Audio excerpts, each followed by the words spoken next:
in the world we live in, this now but not yet, this somehow where Christ has come to make everything be new, yet even the creation still groans, that we have to live with, we have to make peace with something that's true and beautiful and good, that's worthy of your life and mine, but it won't be everything.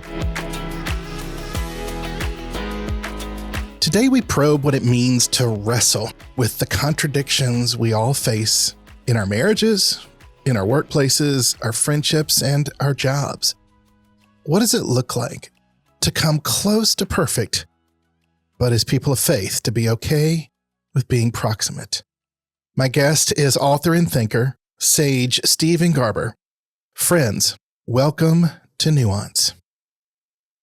Well, today I'm joined by someone who has shaped my own thinking about vocation and culture in many ways, more than most, and that is Steven Garber.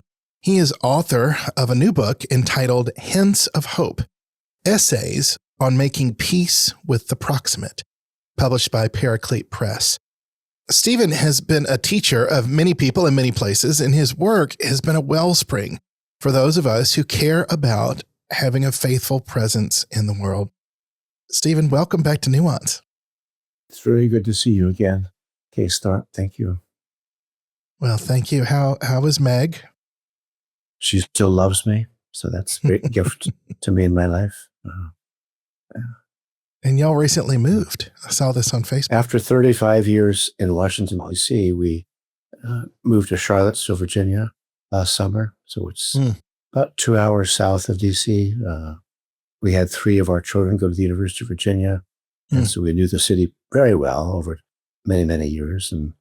And 2 of our 2 oldest kids and their kids, now 8 grandkids between them, live in Charlottesville. And we actually, given this long practice that Meg and I have had to choose a neighbor before you choose a house, we bought a house across the street from our daughter. So, so she and her family live across the street from us, and our son and his family live about 8 minutes away. Oh, wow. Wonderful. So lots more grandkids in your life. That's exactly right. Yeah. And it's an easier city to live in than DC is, of course. So, I bet. Yeah. Well, listeners and viewers, again, welcome to Nuance, where we seek to be faithful in the public square. Let me remind you, as I always do, please like, share this episode, leave a comment. It helps us reach further with our work in remarkable ways. Well, so I like to have Steven as a regular guest for us here on Nuance. His wisdom, his kindness, his voice is really needed in today's world. So he is a writer, a teacher, and as I've mentioned, one of the leaders in the faith and work movement. He was a founder of the Washington Institute for Faith, Vocation, and Culture, and now serves as senior fellow for Vocation and the Common Good for the Murdoch Charitable Trust. He's held appointments at Regent College as professor of marketplace theology, and serves as senior fellow for the Institute for Marketplace Transformation and Access Ventures. His earlier books include The Fabric of Faithfulness and Visions of Vocation. Visions of Vocation is one of my top 10 books. I teach it every year in our Gotham Fellowship and in our Orlando Fellows. And the other day, Steven, you'll love this. I had one of our youth directors in my office who is now working on his seminary degree at Reformed Theological Seminary. And he had been an Orlando Fellow many, many years ago. And he was looking around my office at my books, and he saw the yellow binding of Visions for Vocation. And he pulled it out, and he went, warm brown sugar. And I said, what? I said, you remember that? He said, oh, Case, I'll never forget it. And it's because when I teach it, I open every single class with rubbing it on my cheek and saying, warm brown sugar. Oh, my. Because it's a feel-good book, and it's so deep and more than just feel-good, but it feels good to read it. Steven's newest book, Hints of Hope, is a collection of 8 lyrically written essays in memoir form, exploring what it means to draw near to the deepest realities of life and to still love. So, Steven, you have talked a great deal about this work, and I have so enjoyed reading it. For folks who are new to this conversation, what do you mean by proximate? Well, that's the billion-dollar question, isn't it, Case? 15 years ago, I had lived in Washington, D.C. for many, many, many years, and had taught politics a long time in D.C., even on Capitol Hill. And people who knew me in my work had watched that, I suppose, but one was a new friend in Toronto, Canada.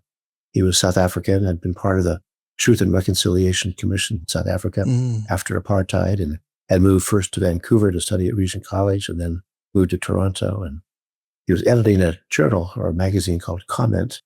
And he said to me one year, "You've been watching Washington, D.C. a long time, Steve. Is there a vocation in the political world?" And I thought about it quite a while, actually. And I offered an essay back to him called Making Peace with Proximate Justice.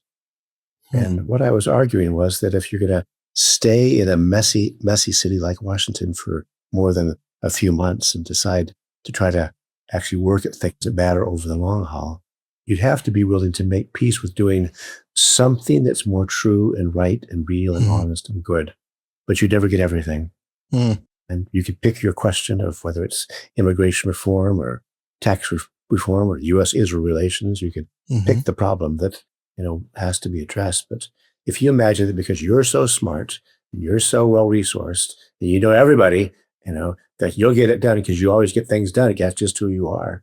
Well, probably after 6 months or a couple of years at most, you go back to Des Moines thinking, I tried that. You can't do it there, But if you're going to stay there with a sense of vocation, a deepened sense of a calling to serve God in the wider world, you'd have to be willing to make peace with doing something in the now but not yet of this life.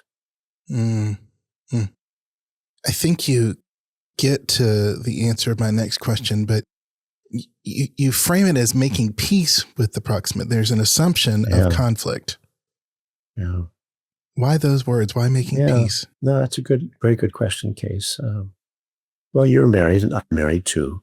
So if we take it out of the public square for a moment and come back more intimately and personally to your life and my life, I'm just guessing that, that once was a time, one evening probably where, you said the most deeply meaningful words you had ever said to anybody else on the face of the earth, making promises your whole soul to this woman who is now your wife. I'm also guessing that even having done that, it might have taken 5 days or a couple of weeks or, 2 months or something, but you begin to realize, hey, it's harder to live this out.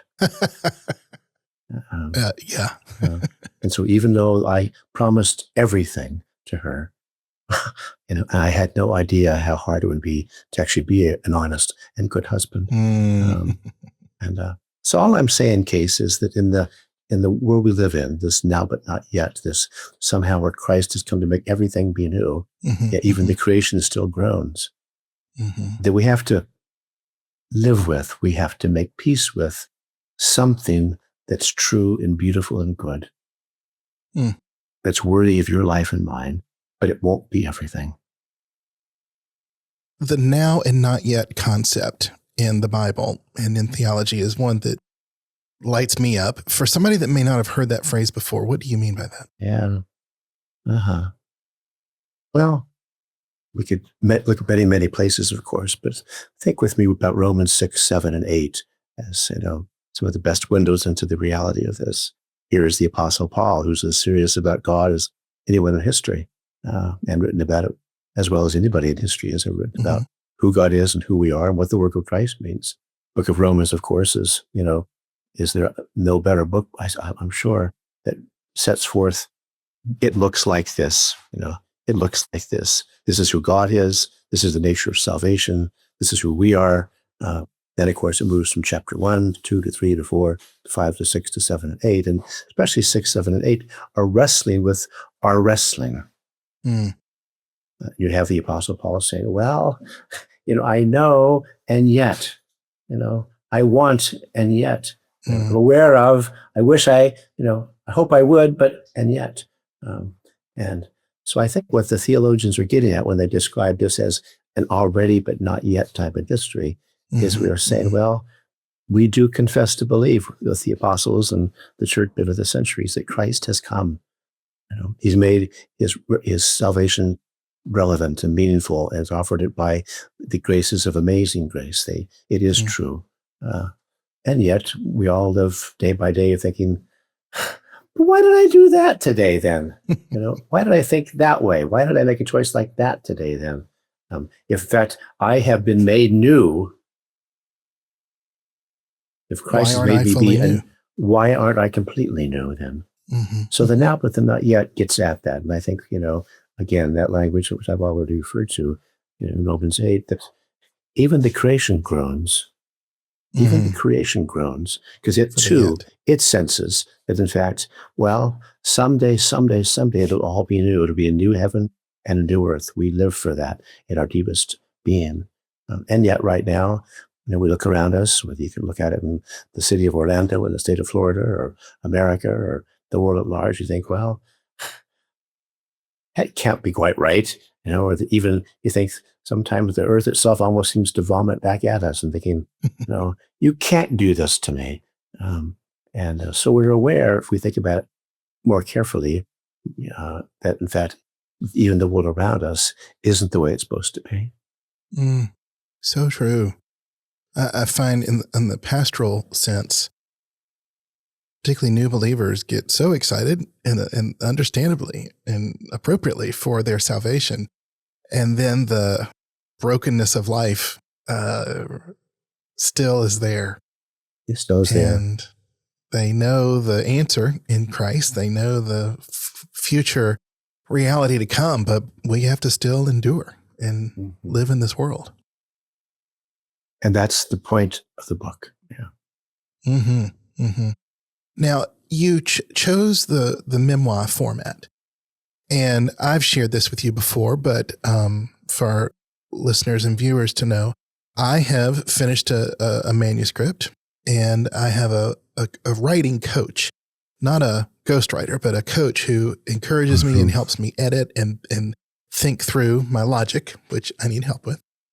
And this individual, he kept pushing me. What's your voice, Case? What's your voice? You got to find your voice. And because I so appreciate your writing, I have finally articulated, I want to write how Steven Garber writes. Now, certainly not at your talent level or wisdom, but to me, the way in which you use the memoir vehicle, I guess, to take the reader from your own personal experiences and insights, then you dip into deep theology, and then you come up through scripture, and then we're back into how you've applied this or seen it at work in the many rich conversations and people you've met over the years. I feel like that's such an effective mechanism. So why did you choose this means? Why couldn't another format have worked? I'm sure another format could have worked, but not for me, probably. So I had one of my longest friends in the world write me out an hour ago. She lives in Charleston, South Carolina. And she has been reading John Stott and his book, Commentary on Romans. And she has just been so deeply nourished by Uncle John's gifted exegetical, pastoral ways of looking at the Bible and saying this and this and that and that, and make sure you understand this about this. And, well, again, he was a great, great teacher to me, and I'm unabashed in my honoring of him. But that's not me, and I'm not him. And I think you have to, in some ways, come back to the make peace imagery a bit, make peace along the way with, well, who are you then? And what is your gift? And it can't be that, and won't be that. And I think there's also something for me, Case. I did my PhD in the philosophy of pedagogy, the philosophy of learning. And so I spent a long time reading and thinking and writing and reading and thinking some more about how we learn and what learning actually looks like, how it happens in the world. And And after I'd finished all of the university required of me to do that, I spent several years actually beyond the degree, but I was still in a very significant, serious learning mode, trying to understand how did Jesus, the rabbi of the rabbis, teach. Mm-hmm. And, I know a lot of things we could say about that. There isn't just one sermon to say, well, this is how it is all the time for everyone. But it was impressive to me that in the teaching of Jesus that we call, the parables, he's asked a question by an expert in the law in Luke chapter 10. And in the 21st century language, we would say the expert in the law wanted to deconstruct the idea of neighbor, didn't he? Let's take it out here and abstract it and put it out here in a place to talk about it abstractly. Jesus says, well, I won't do that with you, but I will tell you a story. And we know the story, of course, is the Good Samaritan. So I know that, in my thinking through of, what Jesus did, how he taught, again, I would say that in John chapter 1, the heart of Christian theology is the incarnation, that God became flesh. But I would also say that it's a genius pedagogy, that we have to actually see that words can become flesh to believe them to be true. We don't believe words that don't become flesh to be true. You think about your life, Case. So I would just say there's something about who God is and who we are, what he knows to be true about us, that we have to see, in fact, that this can be played out in life. It actually can look like the life we live for us to understand what's being said and to be persuaded by what's being said. Yeah. The power of story. When I teach the scriptures, especially to our Orlando fellows, I point out, God could have used Plato's essays, and God could have written a systematic theology. But what do we receive? We receive letters that are rooted in relationship. We receive parables that are simple in the sense that they are very concrete and relatable, but yet profound in the depth of insight that they provide. And there we learn the story of Jesus. And so there's such power in telling stories. Mm-hmm. I think so too. Speaking of stories, I want everybody to hear about your experience with the 30th anniversary of the Velvet Revolution. I don't know if you saw in the, I think it was the Wall Street Journal this week, an interview with Lech Walesa of Poland with the Solidarity movement. And he laments the fact that he's the last one left in terms of the major leaders in Europe and abroad that brought down communism. And Václav Havel's role, you write a great deal about in the Central European context. Tell us about that story. Yeah, sure. Why would I even be interested in this story? And in some ways, I have this deep thesis that runs through my life, Case, that most of life is pretty autobiographical. And that's true for all of us, for blessing and for curse, that most of life is pretty autobiographical. So why am I interested in this story of Europe? And, I grew up in California, born in Colorado, a long ways from Czechoslovakia, of course, in thousands of ways it is long ways. But I grew up in a family where my father fought in World War II. And, I'm one of four sons. I don't know why really, but I'm one of the four sons that really took up the life and the war years of my father's, growing up, and began to be very interested in that. And I think in my 20s, when I began to articulate the idea of a worldview and to think that worldviews had meaning and had consequence, I began to see World War II, and especially the nature of Nazism, as a very powerful incarnation of worldviews gone bad, destructive and terrible and horrible. It wasn't just in this historical moment, but it was a set of ideas about the way the world should be, and it would be, and always will be. That went terribly, terribly bad. And it was destructive from the beginning all the way to the end. So when I began to see that Nazism and the war years as a wrestling over worldviews, and those were years in my 20s and 30s when that language was pretty important to me.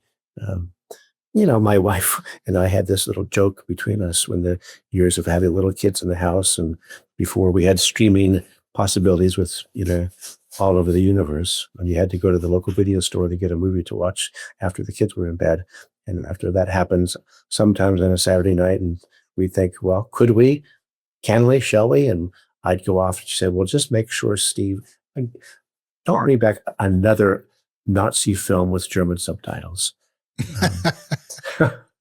And, because I had done that a lot and even more than that. And I've seen most of the good films made about that era. And I've read a lot about that era. Right. So I think, when communism eventually fell, which was not Nazism, it was the next totalitarian, great horror for Central Europe. I got drawn into coming to speak one summer in Bratislava, Slovakia, which of course was the other side of Czechoslovakia. When the nations separated, they became their own people again. And I spent 2 or 3 weeks with a group of former Soviet Union 20-something men and women who had never been that far into the West. This was Bratislava is right on the Danube. They never had ever seen the Danube, never looked into the West across the river. Wow. So it was just sort of like astounding for them. But I was asked to speak to them about, what's going on in the world, what has happened in the world, and what does a vocation then mean for a 20-something person who's been in the university, who's looking into the rest of life. And I did that, and then I got invited back again, and I began to read more and understand more. And I became very, very taken by the political philosopher who'd been the playwright, poet, Václav Havel, and read everything he wrote, actually. And finally found my way spending time in Prague and walking through the streets of Prague and sitting in the cafes that Havel sat in and looking up at the balconies where he gave his important speeches. And in fact, this is a little bit, self-referenced. I'm sorry to be that, but I was speaking there for a weekend in the former Czechoslovakia, and a man walked to me afterwards. And he said, at the end of the weekend, he said, you're an American, but he said, I think I know more about being Czechoslovakian now than I did before you got here. Well, it's not because, of course, I am an expert at any of those things, but I had taken very seriously the people and the place that I was in. And the Velvet Revolution, of course, it's a reference to there weren't tanks and there weren't machine guns. It was really more ideas that brought about the fall of communism. And so you've asked, my involvement. In the fall of 2019, I was asked to come back again. They said, would you return this time and speak about the challenge of vocation for the common good 30 years later? So that was 2000, or 1989 to 2019. Wow. So I did. And it was really that case that I would say doing that made me think, if I can, I should try to write a book about the proximate. Because I could see that the question that was theirs to wrestle with 30 years later was the question of the proximate. As the wisest man in Bratislava put it to me, Milan Cicel, PhD in physics and gifted, be serious, and done good work with the whole of his life. He said to me, Steven, what did you think would be the case? He said, on Friday afternoon in 1989, when communism fell, the communists ran the trains. Of course they did. But on Monday morning, they did too. And he was saying that 30 years later, not everything has changed, Stephen. And so it says we need help thinking through how do we then live lives in this time in history where we had such hopes for more, which have not happened 30 years later. But what do we do now? And your answer? I wrote a book for them. I was back there this fall, actually, again, and I've been back twice since that time, in the last few years. But in the book, I've written about them. Actually, the very first chapter is a chapter with 3 windows into the proximate. One's a story of my father. One is the story of my friends in former Czechoslovakia. And then the third is a story of my reflection on reading The Lord of the Rings again. So it's a sort of a comparing of reading the stories when I was in my early 20s, reading them in my 60s, and thinking, how did I read them differently? And what did I see differently reading them years later? So on all 3 stories, all 3 windows, there are look into the nature of the proximate. Mm. For those who've lived through the trauma of dictatorships and devastating war and decades of communism, how might their understanding of the proximate differ than ours as Americans? Yeah. Or is it a common human response and longing? No. That's a very good question, Case, and I wish we had more time just to walk together. Maybe we should take a walk along the Danube together. We could see what all this looks like, in the flesh. Well, I would say that in America, we have, I would say this is a gift to us, mainly, but it's also made us fat, and slovenly and lazy about what ideas mean. And we don't, in some ways, take them as seriously as the rest of the world do. They have lived with ideas gone very, very bad. People who not at all proximate, but perpendicular. Well, very perpendicular. I mean, part of what I wrote about in that first chapter was, you could not talk to a person of a certain age in that part of the world without them having a story of great sorrow to tell you, if they're willing to tell you.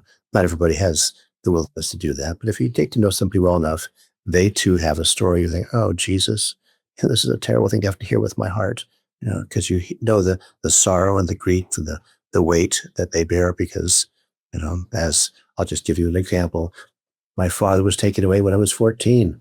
I didn't see him for 2 years. He never ever talked about what happened to him between his 2 years away, but I knew it was terrible. And it affected our family life for the rest of his life. That story's repeated again and again and again and again and again. And Americans don't have that story to tell typically. And we haven't had that to live with. We sort of bandy about, what is this and what is that and what's this political party mean and what do they promise and and I would say that people in the rest of the world often are not as intellectually or politically lazy as Americans are. We think that it'll all work out okay, won't it? This is America after all. It's all we've ever known. And the rest of the world does not see it that way, Case. And I can imagine for your Eastern European friends, their desire certainly evolved over those 30 years from 89 to 2019 and continues. The great hope at the beginning of we can get this right. We can correct all these wrongs, and then finding out, okay, you can only get so far. You can only get so close. And how do you keep hope alive in the midst of that rather than giving up on the enterprise? Or even the way in which societies and cultures and people take steps back. Yeah, that's worthy. Those are words worthy of being written down again and again and said out loud again and again, Case. Of course, it's not only the 30 years of the last generation, but this is the 2 generations before that for these people who did live through Nazism, did live through communism. And so these are memories that are still alive for them. And again, those generations are coming up, getting older and older, and so it's their children and grandchildren now. But I would say, part of what keeps drawing me back to them is that even in the face of such intense, weighty, burdensome policies brought about by totalitarian governments, which did not ever finally and fully leave these places. I see these people as wonderfully, remarkably courageous and visionary people who've tried and tried and tried to, I'll use a weighty image here, but it's a good one. They have worked for years and years now to try to work to bring about a healthy social ecology in their cities. The city of Bratislava, for example, which, on the one hand looks like, a fairy tale kind of a city. It's right on the Danube, and there's a castle on top of a hill, and, the streets leading up to it are all cobblestone streets, and the buildings below are all pastel colored buildings. You think, oh, that's so pretty, really. But then if you look back behind you, you can see across the Danube, and you can think, for miles and miles are communist, infrastructures left behind when the communism fell that were intentionally built to be ugly. It was ugly, architecturally embodied. And they left all that, of course. And so that's where the city of Bratislava is also, but what I've seen, Case, is these people, in every area that matters very much to us at all, the church, the arts, education, business, they have worked very hard to create windows or signposts of something different than what was for the city as a city to enjoy, to be part of. One of my dearest friends in my life now is Josef Luptak, and he's a remarkably gifted cellist, very globally renowned cellist. But for 25 years now, he has curated an arts festival, a music festival for the whole of Slovakia. And it was brought into being, but he said to me, Stephen, I just found myself thinking, after generations of political, social, economic ugliness, cultural ugliness enforced upon us, I thought, my people need to know that beauty still exists in the world. So for 25 years now, he has brought into being an annual festival called Convergency, K-O-N, looks like convergence, Convergency. And it's for the whole of Slovakia. It could be for a little group of churches in Bratislava, but this is for everybody. The whole of Slovakia is divided into this. And Convergency, well, he doesn't always say this out loud because the artwork is very, very graphically sophisticated, and the advertising is very engaging and draws the whole country into it. But Convergency for him is to say, could we, through the work we do, offer a window into the way heaven and earth touch each other and bringing about a more beautiful moment for us to enjoy. Right. The convergence of, now he doesn't say getting up with his cello and to say, well, it's heaven and earth tonight, my dear Slovakian people. But clearly, if you have eyes to see, ears to hear, you think, where does this beauty come from, Joseph? But I would say that's just an example of wonderfully good work. And I've written about these people twice pretty substantively in this new book. So. Dictators have often hated Christians because they have a global connection to one another, that national boundaries and countries are secondary to our bond with one another in Christ. But also, wouldn't you agree, for the fact that we carry out this hope that your oppressive rule and ridiculousness isn't forever and cannot fully control us. And that spark, that hint, as you say in the title, is quite threatening to oppressive regimes. I think it is. And even yesterday was the terrible anniversary of Alexei Navalny's murder by Putin and his government. Yes. I was reading this morning one of his statements when he was in his last days of his life in the jail or the prison of Putin, looking up from his cot, looking up at the ceiling. Case, this was as confessional and open-hearted and acknowledgement that God is God and that I live in God's world, and what I do for the sake of God, as you could find by anybody anywhere in the world. And he thought he would die. And then, within a week or 2, 3, he was murdered by Putin. He was before, he knew where he was and why he was, and wasn't pretending. He knew the terror of what was before him, and which eventually did kill him. But it's a remarkable, confessional moment of saying, this is who I am, this is who God is, this is where I lie, looking up the ceiling into the ceiling, but also to the heavens beyond. And I know just where I am, and I want to be here because it matters. It matters, in the words of Havel. It always makes sense to tell the truth. If you would speak truth to anyone listening who is in their profession, educators, medical field, housekeeping, plumbing, whatever it might be, and illustrate for them where the proximate may live and yearn in their heart. And then how is it that in your daily job, you, as a Christian, learn to keep moving forward? Well, the answer to your question, of course, is, could be answered 1,000 times. And my mind's kind of on run here, thinking which window to give in with this. But uh, again, this morning, somebody asked me a question about one of the projects I work on. Maybe I will just come back to this question. But 20 years ago, I was drawn in by my pastor, actually, my Anglican rector. He said, "Steve, a person came to see me this morning. Would you talk to him?" And he said, he had a complex life. He had a very difficult work to do, and the question of the person to come to see the pastor was, "What does what you say have to do with what I do on Monday morning?" And my pastor said, "Well, would you talk to him, Steve?" So I did, and turned out at the time he was, I won't get him all, global secrets here, but he was about as high as you could get in the international security world, agencies that we almost don't want to talk about because they are so secretive. But that's where he worked for a long time. Did a DPhil at Oxford, studying British, American, spy agencies, essentially, and that's what is his life. But we got to talking about, what he was hearing on Monday morning or Sunday have to do with Monday morning. What does the Apostles' Creed have to do with what I do, in the push and shove of a post 9/11 world? And we talked and became to good friends. And, it wasn't too long after, maybe a couple of years. I first of all, Case, drew him into a little fellowship of my friends who I knew were theologically serious people who also knew the public square.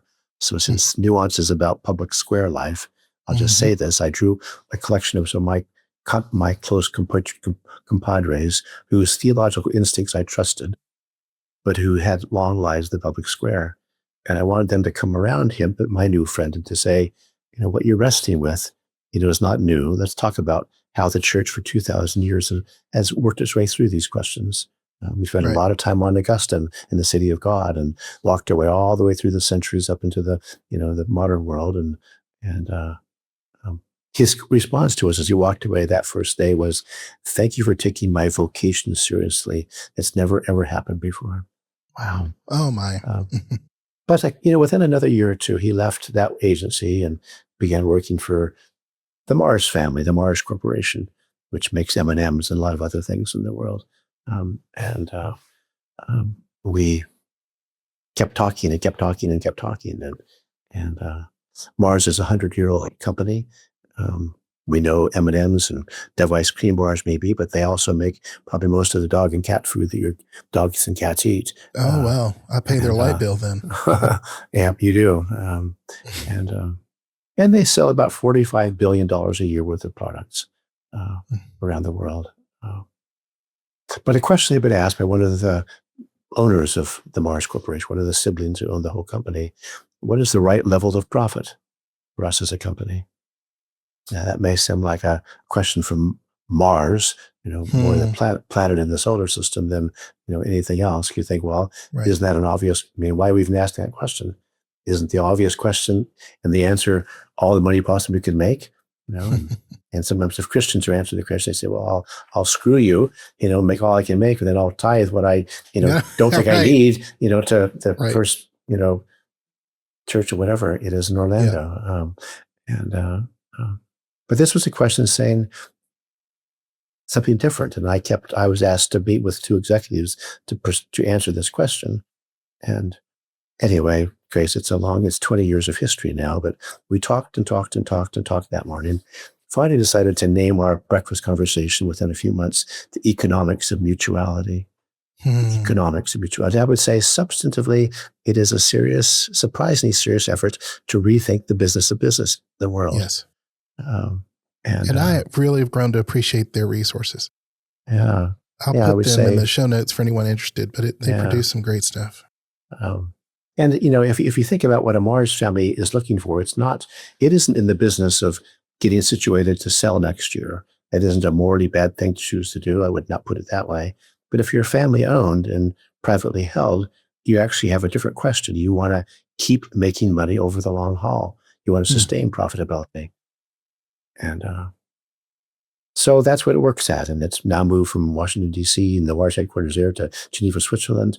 Been there for about 8 or 9 years now. And The Economics of Mutuality, not yes, Mars. Yes, this project. And I was with the team of these people in Seoul, South Korea in the fall to, do some work there and make some presentations and to engage to create a new partnership with the major business school of Seoul in South Korea, Hangyang University, which now wants to teach this new paradigm to their students. Wow, that's great. And I would underscore, you think, well, come on, business is business, Stephen, and I know God is God and we should trust God, but when we get into business, it's just business, isn't it, really? And I would say, well, I don't think that it must be seen that way. If the kingdom of God is the prime reality of human existence in the world, it does call for a different set of questions to be asked, different sets of loyalties to be addressed. Yes.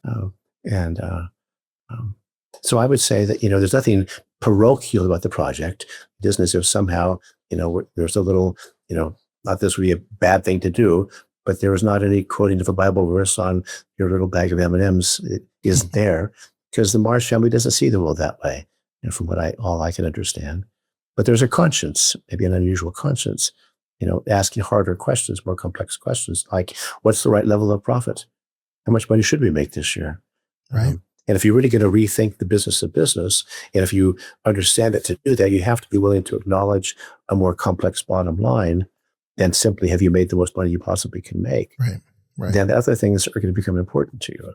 I'll just finish this with this case, but you asked about the Proximate here. And I've never, ever, ever thought of this project as heaven come to earth in all of its fullness.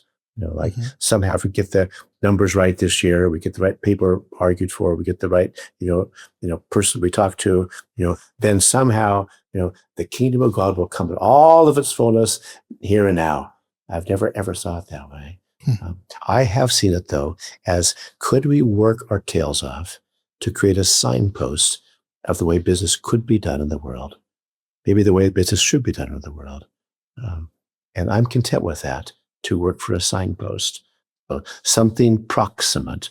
So a reality, it's true, it's honest, it isn't everything, but it's not nothing either. And that's, I think, the life that all of us are called to, whatever kind of work we do day by day. Wow, so good.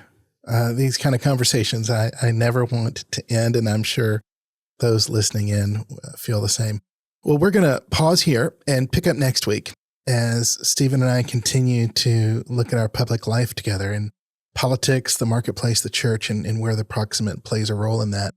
Friends, you can find Hints of Hope, essays on making peace with the Proximate, wherever books are sold. You can also go to its publishing webpage, paracletepress.com. Learn more about Stephen's work at washingtoninstitute.org. You'll find those links and others in our show notes. Stephen, thank you for your time. It's good to be with you, Case. Thank you. Friends, thank you for inviting us into your day. If this conversation has moved you or made you think of a friend or a colleague, share it with them and bless their day. Leave a review, it will help us to reach even further. Go to our website, wecolabor.com. Drop us your email and I'll send you a copy of Zeitgeist, our latest journal of faith, work, and culture. I'm grateful for today's sponsor, the Magruder Foundation. Join us next week for part 2 of this conversation with Steven Garber. I'm Case Thorp, and God's blessings on you.